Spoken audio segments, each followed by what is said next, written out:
Kenapa sih Ustadz kita kok jarang banget bisa bertobat khusyuk Ustadz? Ya karena kita tidak sensitif sama dosa.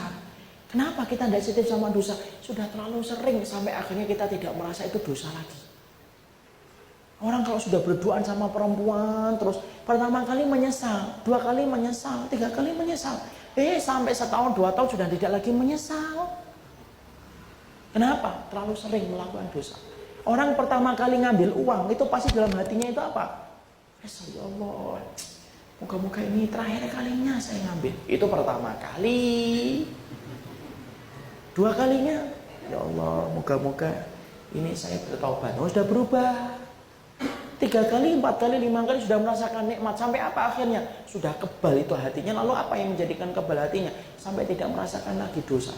Kalau dosa itu sudah terlalu terbiasa, apa yang terjadi ikhwan? Kenikmatan itu hilang dalam ibadah. Makanya kalau orang ditanya, kenapa ya kok susah ya sholat itu khusyuk ya? Ya mungkin kita ngomong sama diri kita masing-masing. Karena kamu terlalu menikmati maksiat sampai Allah cabut kenikmatan dalam ibadah. Ya? Makanya ada orang yang kemudian, kenapa kok saya tidak bisa menikmati minum biasa? Karena antum sudah terlalu banyak minum khamr, makanya sampai minum biasa itu tidak nikmat. Kenapa orang itu kemudian tidak bisa menikmati istrinya, tapi justru menikmati zina ketika sampai dia jajan di pinggir-pinggir jalan dengan cara yang diharamkan oleh Allah? Loh, karena antum menikmati zina itu sampai akhirnya Allah cabut kenikmatan ia bersama istrinya yang halal untuk dirinya. Makanya Imam Ibnu Qayyim dalam kitabnya Ad-Da'u wad-Dawa itu berkata, dahsyatnya dosa, yaitu adalah salah satunya adalah dicabutnya kenikmatan ibadah dan ditimpakan kenikmatan dalam maksiat. Kenapa kita tidak bisa dengerin Quran? Antum terlalu banyak dengerin musik, dangdut aja, alamat yang salah. Ya Allah, ngapain dinyanyiin? Alamat salah ya sudah, ya kan? Musik aja. Akhirnya apa? Allah cabut, akhi. Allah memberikan hukuman sama kita tanpa kita terasa loh. Apa hukumannya? Kita dengerin Quran malah tidak kuat. Coba kan, berapa banyak orang yang bisa dengerin musik dangdut 3 jam, joget-joget ya. Tapi kita dengerin Quran, Masya Allah. Ya Allah, kayak cacing kepanasan, Masya Allah. Bisa diganti nggak ini ya? Kenapa kok kita tidak bisa dengerin Quran ya, akhi?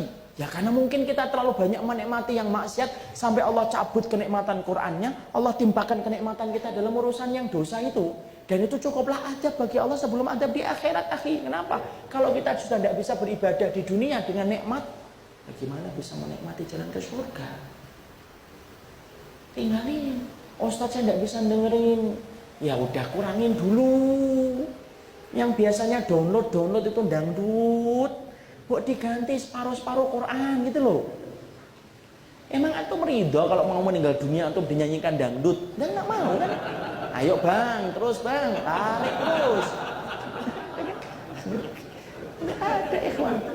Loh kalau antum tidak mau dibacain dangdut ketika mati, yang buat terbiasa dengerin Quran supaya antum juga kemudian menikmati Quran ketika meninggal dunia kan? Kadang-kadang kita nyampein kayak gini loh, saya pernah itu ada seorang pedagang itu marah sama saya.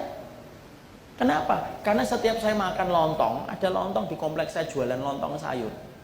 Setiap saya makan di situ dengerin dangdut aja. Saya pertama kali sehari, 2 kali, 3 kali, 4 kali saya diem aja.